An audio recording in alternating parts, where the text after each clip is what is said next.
Hey girlies, welcome back to my channel, and welcome if you're new here. My name is Jody, and this week, if you haven't already guessed it by the title down below, I am showing you how I sleep in my curls. Now, some of my methods are a bit unconventional, and I apologize because I am not an expert at this. I am not a professional, nor do I try to be. I try to sleep in my curls the way that I can get 1, the best sleep, and 2, protecting my curls the best I can. But I still want to be able to sleep comfortably. So, if you want to see how I protect my curls while I sleep, keep watching. Okay, I did buy the largest scarf I could find on Amazon. It was a 51 inch by 51 inch. I'll leave it linked below. So I just fold it in a basic triangle with the softest, silkiest part being on the outside. I gather all my hair up in the back, kind of like pull it up over my head, make sure it's completely in the back. And then I twist the end of the scarf a little bit and start placing it at the base of my neck and wrapping it around. Because this is such a long scarf, I do have to wrap it almost twice really, so it comes back around to the front of my head. And I just work on securing it there at that point. I do tuck my hair into the top of the scarf. It's kind of off camera, I apologize for that, but I just kind of make sure my hair is all tucked in, and I pull the scarf down, that long tail of the scarf down, and I just basically work on tying it off the best I can, and then I tie off the top so it is not going to be facing in my eyes. The little flap isn't going to be in my eyes.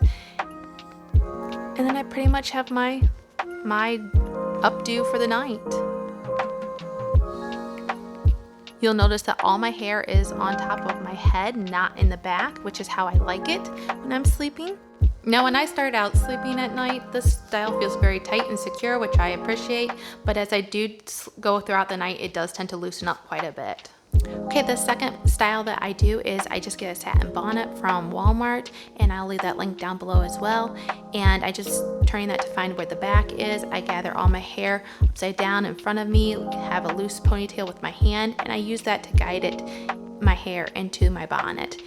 And then I'm just going to be spending a little while tucking in all the stray strands that I usually seem to get.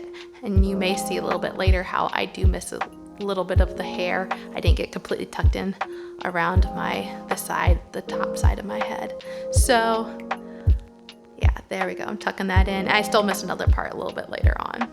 But it can rest on top of my hair, but most likely it generally falls in the back if I'm not careful. I do flip it forward before I go to lay down, and it pretty much stays on my head. It feels loose, but it doesn't really fall off. Very rarely do I have this slip off my head at night. The final method that you'll see me demonstrate today is one that is not really recommended. It's not conventional, but I have done it for the longest period of time and it has worked for me. I don't do it nearly as often nowadays, but I do have a microfiber pillowcase. It is not a silk or satin pillowcase. Shame on me, I know, but this is what works for me. I pull all my hair back. I lay the base of my neck basically at the edge of the top part of my pillowcase, and I just lay my hair out. And I usually do this when my hair is wet after a shower. It's had a little bit of time to dry and set as a cast, but for the most part my hair dries like this overnight, and I am a pretty careful sleeper. It has worked for me for the longest period of time. As I said, I don't do it as much now, but I do know that it does work and I get pretty consistent results with it. I guess this really helps give me good volume, and I like that, and I don't have to spend the time diffusing. It just dries while I'm sleeping. Okay, curlies, there you have it. That's how I sleep with my curls. And the one I didn't show you was probably the one I do the most. And so when I wash my hair, I'm good for about 3 or 4 days before I need to wash my hair again. So I'll wear my hair down 1 or 2 days, and then when I'm ready to pull it up, I pull it up in a high ponytail, and I'm not going to be able to do it the best here. And then it's like a messy bun, and I tuck it up like that. And then I just sleep in my curls like that. I don't bother to put sleep protection on my curls at that point. My pillow is fairly soft, and so that's just what I choose to do. I mean, it may not be for everyone, my style, but if it helps anyone, or if you're interested, at the very least, there you go. Now you know. And until I see you again next week, have a great day. Bye.